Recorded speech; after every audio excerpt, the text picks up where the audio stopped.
I'm Green Tea Gal and welcome back to Fujodanchi Will Eat Well Tonight, the channel. Today I'm going to give a quick and dirty rundown of the BL hopefuls airing next in every season, each handpicked morsel tailored specifically to your refined palate. Let's dig in.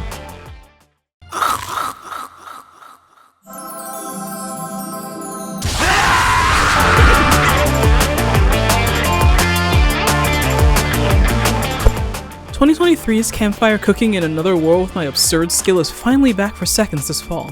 This fantasy comedy stars Yoshi, an adorable cooking papa that gets whisked to another world, but somehow manages to bring his Amazon Prime benefits with him, and thus solve most of his problems with the add to cart button.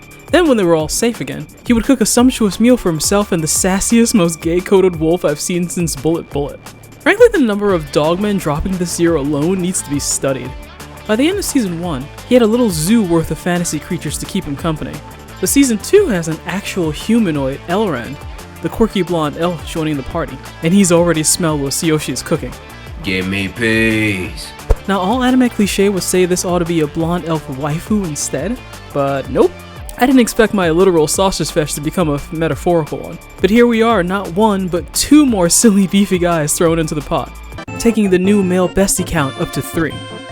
Don't get me wrong, there are women in the show, and on a good day they're only a minor inconvenience. Okay, so promise you won't get mad, but I've never actually seen Gintama.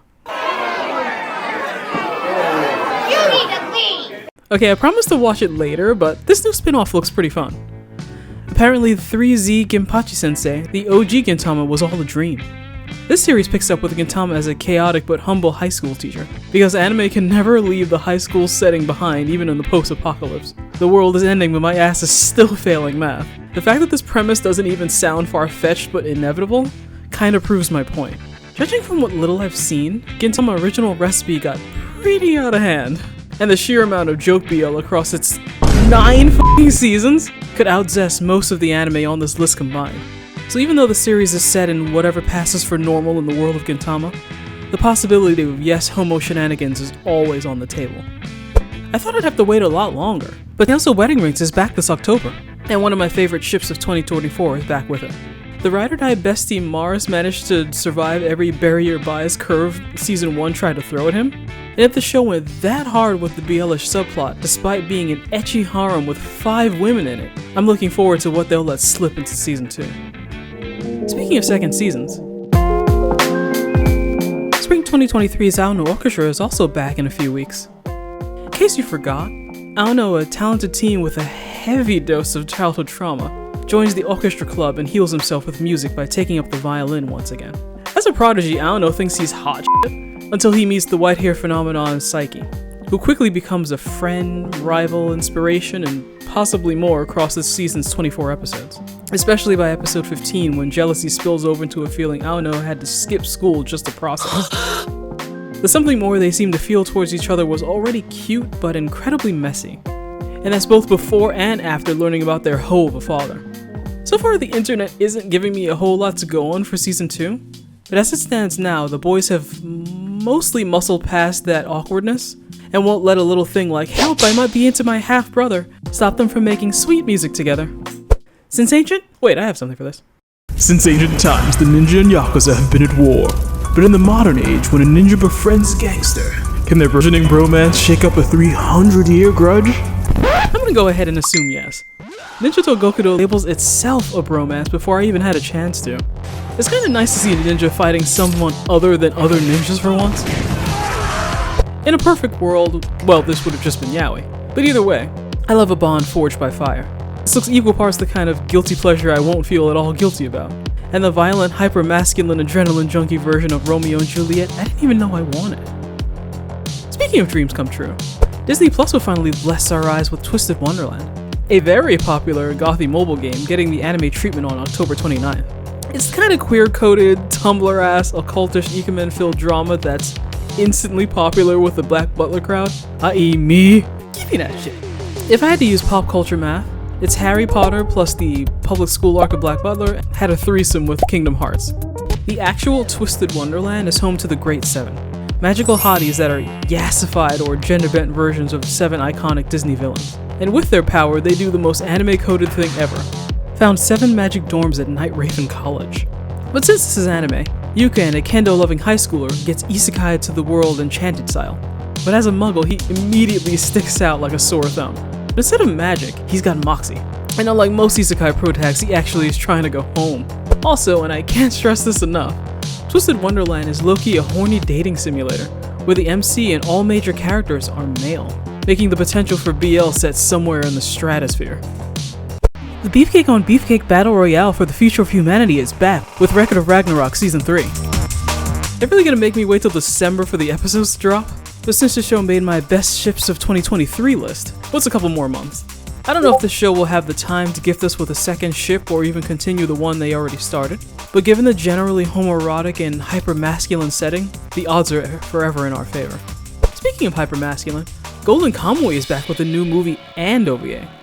I don't think there's been a single season where the show didn't completely over-deliver with its zesty mountain man shenanigans. Some hilarious, and some absolutely cursed. I watched that episode at 4 AM and thought I hallucinated it for a year.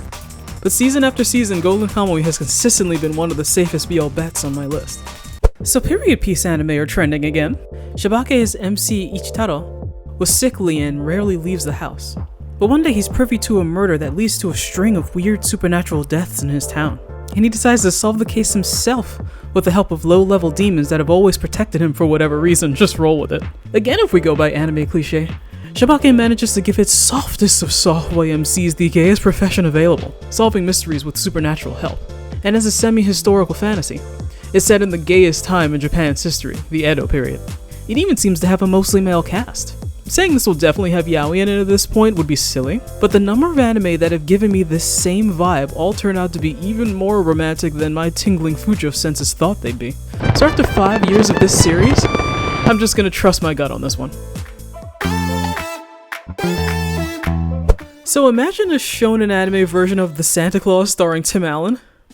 Sanda is somehow even weirder than that. A jacked, naked, and unafraid version of Santa crashes a funeral one day, and a stressed out teen begs him for help, i.e. power. It's the kind of crackhead logic you'd expect from a Science Saru joint.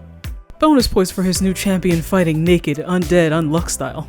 You already know how I feel about male characters constantly being new for no goddamn reason. Certainly not sure who I'd even ship him with at this point, but there are homoerotic undertones to this I just can't unsee. We're getting co-ed Hypnomike in Shivizu, The Sound of Heroes, whose singing protags weaponize their music to fight bad guys as secret heroes. In what's at least the second time we've reinvented Gem in the holograms this year alone. Knowing so little about it, I certainly wouldn't say it's BL, but it's definitely intended for a female gaze. My status as the assassin obviously exceeds the heroes looks every bit the edgy power fantasy it clearly is. While it is giving a gourmet version of Failure Frame, what sets it apart is the needlessly handsome knight that becomes the MC's new ride or die almost immediately. To the point where the second trailer had to cut him entirely to remind the audience that there is an elf waifu to ship him with. Either way, let's hope the Griffith vibe this knight is putting off doesn't lead to some inevitable betrayal. A While Last Boss Appeared is another one of those guy gets inexplicably put in a woman's body stories that always manages to make my list at least twice a year. I'll stop bringing this up when I stop being right. And last but never least, Toa no Yugure, whose MC practically screams crop top wearing boy wife always in danger of getting pegged in a way that needs to be studied. And that is it from me. Which of these are you most looking forward to? Are there any BL friendly anime I've missed? Tell me and the others about it in the comments below. Thanks for watching, please like and subscribe, and always feel free to browse my BL Clips channel and the Facebook page for even more content and every single video YouTube wouldn't let me post. Bye for now.